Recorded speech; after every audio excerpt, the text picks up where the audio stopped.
Thank you very much, Madam Deputy Speaker. What we're witnessing is a very rude awakening for European nations, including our own, that if you don't properly invest in sovereign capabilities for defence and security and rely instead on others, then sooner or later you will be bullied or blackmailed by larger nations. And the question for us is, are we just going to kick the can down the road and just trundle along with small, gradual increases in defence investment, or are we going to chart a path to 3% GDP defence spending in this Parliament? Now, in terms of Arctic security, the Foreign Secretary intimated that only one British officer was involved in the Danish-led Operation Arctic Endurance in Greenland. Could she please update the House as to our current and future planned participation, and are there any political or practical constraints in that future participation? Secretary. On the specific issue that he raised, it was not an operation, it was a planning process, as takes place very routinely, and that continues to be the case. What we are arguing for is a broader approach to Arctic security. In fact, the UK's strongest contribution is around the north of Norway. Our partnership with Norway is really now unrivalled. Both the commandos, the excellent work that I saw at Camp Viking and elsewhere, and also of the frigates, the joint frigates there. And that is our unrivalled. For a non-Arctic nation, our contribution to Arctic security is now unrivalled, and we see this as being part of Arctic Sentry, a wider approach to the collective Arctic security. But what I would also say is he raises the issue about investment. We are this is exactly why we are have put forward the biggest increase in defence spending for very many years. Malthouse. Madam Deputy Speaker, the Foreign Secretary, I'm afraid, is being rather mealy-mouthed about a situation that the President of the United States obviously sees as very simple. He believes that either through extortion, and he's not denying that he may use military force to acquire Greenland, whichever way you look at it. So, two questions. First of all, as she will know, there are significant military assets owned by the United States based here in the United Kingdom. Could they be used as part of an invasion of Greenland against our will? And secondly, does she recognise that when tariffs were first wielded as a weapon against the Canadians, we should have stood with them rather than cutting a snivelling deal? Foreign Secretary. Well, all I would say to him, first of all, is clearly that is not the situation that we are talking about. We have been very clear about the importance of both sovereignty and collective security, that this is not just part of the NATO alliance, that these are fundamental principles that we stand for as well. And in terms of the work around tariffs, as we'll know, the work the Prime Minister led has been effective in addressing tariffs in the past. We will show the same determination and robust approach again. Similarly, we have done so on other issues as well. It is important that we focus around the results that we can get by taking a hard-headed approach. That is what we're continuing to do. Davey and Warren. Thank you, Madam Deputy Speaker. Knocking on doors in Denton and Westerhope, Arthur's Hill and Wingrove, for the first time in my 15 years as an MP, the #1 issue was global insecurity. President Trump has succeeded in uniting the British people against his unwarranted attack on a close ally. Now, my right honourable friend is right to be calm and diplomatic, but will she reassure us that given the current President's volatility, she and her government will ensure that our sovereignty is not dependent on US capability, and specifically that our technology procurement, both civil and defence, will reflect this?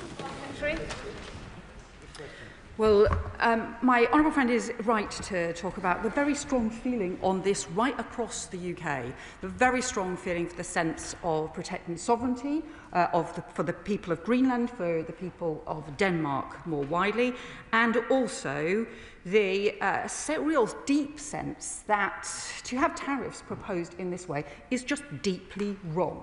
It's also counterproductive to our collective security, but it is also deeply wrong.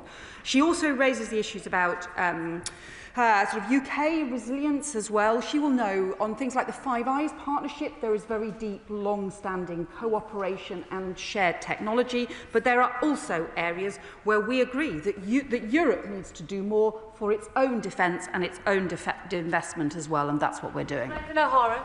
Thank you, Madam Deputy Speaker. I declare an interest as Chair of the All-Party Parliamentary Group on Greenland.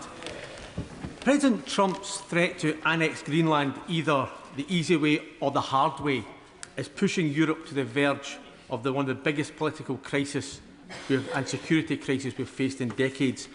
Now his threat to impose punitive tariffs on those opposing his illegal annexation means that the President of our closest ally is using economic and military threats against the UK and other European nations simply for defending sovereignty, self-determination and international law. So on what basis does this government view this particular president as being a trustworthy and reliable ally? Secretary. Well, we have made very clear that threats to Greenland's sovereignty are wrong. Threats on tariffs and on economic pressure are wrong, because allies should stand together and not face the kinds of threats that we have seen. Particularly, that is an issue for the UK, but also particularly Denmark, that has been such a close ally to both the UK and the US as well. We are taking a very robust, hard-headed approach to this, to work through what is in the UK national interest and to get a resolution to this that can protect and defend and strengthen the Arctic security and also UK security more widely, and that is the right thing to do. Colleagues need to shorten their questions. Many members want to get in, and that depends on the length of your questions. Alan Gemmell. Thank you very much, Madam Deputy Speaker. Can I thank the Foreign Secretary for setting out the UK's position on the future of Greenland for the people of Greenland and for the Danes to decide. It's not right that one of our closest and oldest allies threatens us with economic sanctions, and I have two questions for the Foreign Secretary. How will she explain to the US administration our interests and actions at this time and stop the sanctions and resolve the situation? And might she take an interest in the Franco-British fast jet replacement programme and a company called Aralis, so that we don't have to rely on a British solution, building on the excellent question from the member for Newcastle upon Tyne Central and West? Foreign Secretary.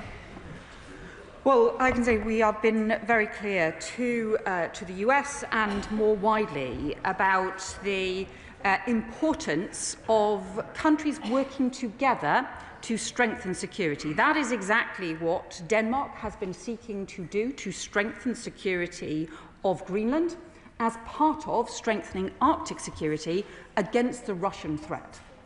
And that should be something which is recognised as important, recognised as valuable, where countries come together to do so, because Arctic security is a multilateral issue. It's not a unilateral issue, it's a multilateral issue. It will only be strengthened by countries working together. So this is about our interests on that shared collective security, but also our values in defending sovereignty and territorial integrity. Thank you, Madam Deputy Speaker. The Foreign Secretary, the Prime Minister, NATO, the Danes and others have been commended for responding to this through the usual channels and through the usual means.